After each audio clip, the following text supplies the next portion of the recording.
Hey, it's Jeff with YourLearningCareer.com. A question I see quite a bit from people who are interested in getting into instructional design is, what certificate should I get? So I wanted to talk a little bit about that today.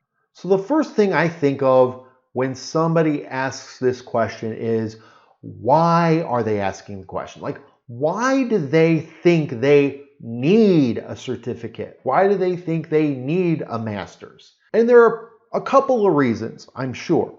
Number one, I know that there are probably job postings that might list a master's degree or some kind of certification. They might list that as a requirement. But I will tell you, from my experience, most of them don't. Like, most might have, there might be a bachelor's degree requirement or a high school graduation requirement, but I don't usually see like a certificate required or a master's required. Now, the job I'm in now, it did have a master's degree required, but I'm in a very senior level ID position.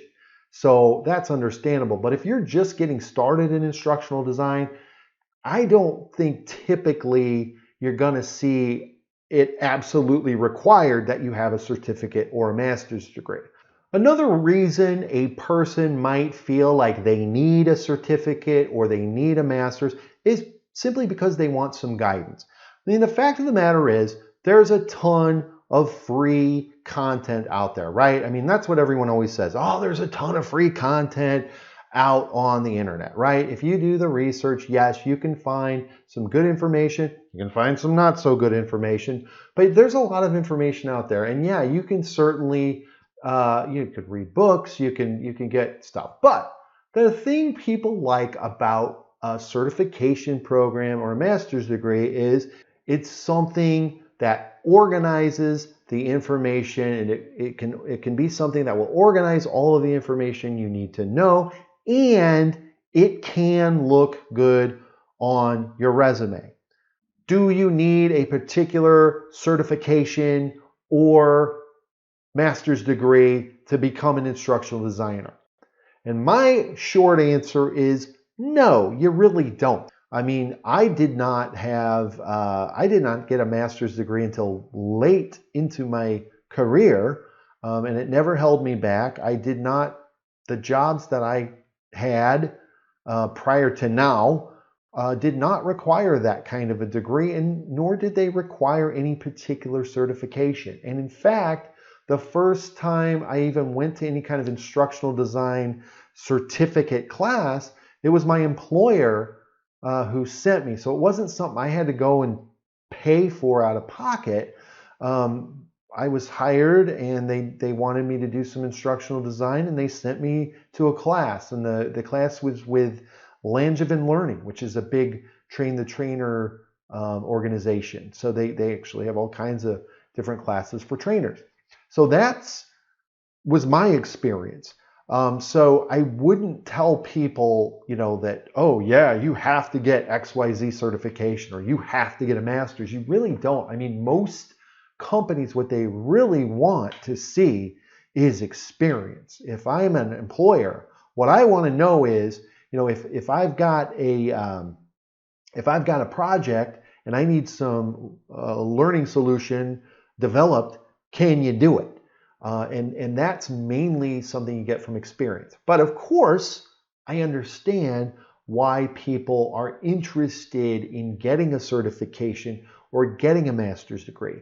And part of it is that these programs usually do give you at least some kind of experience, even if it's in a classroom. But at least it's a start, and it gets you understanding the different concepts.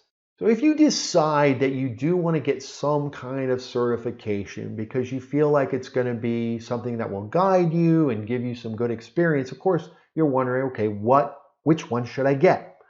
So I have a couple of places that I would look at for a certification.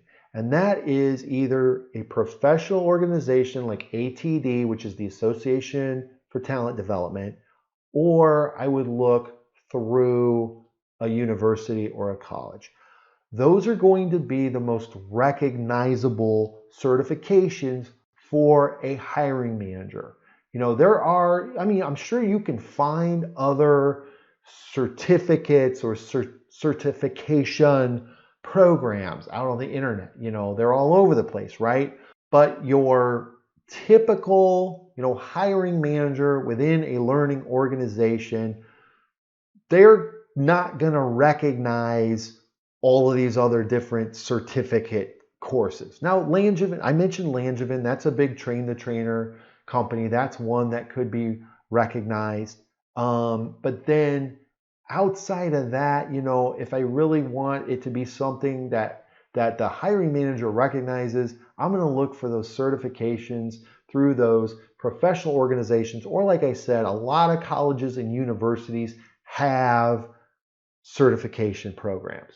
And then what's really cool with the university programs, usually if you take a certificate program, you'll get credit toward their master's program.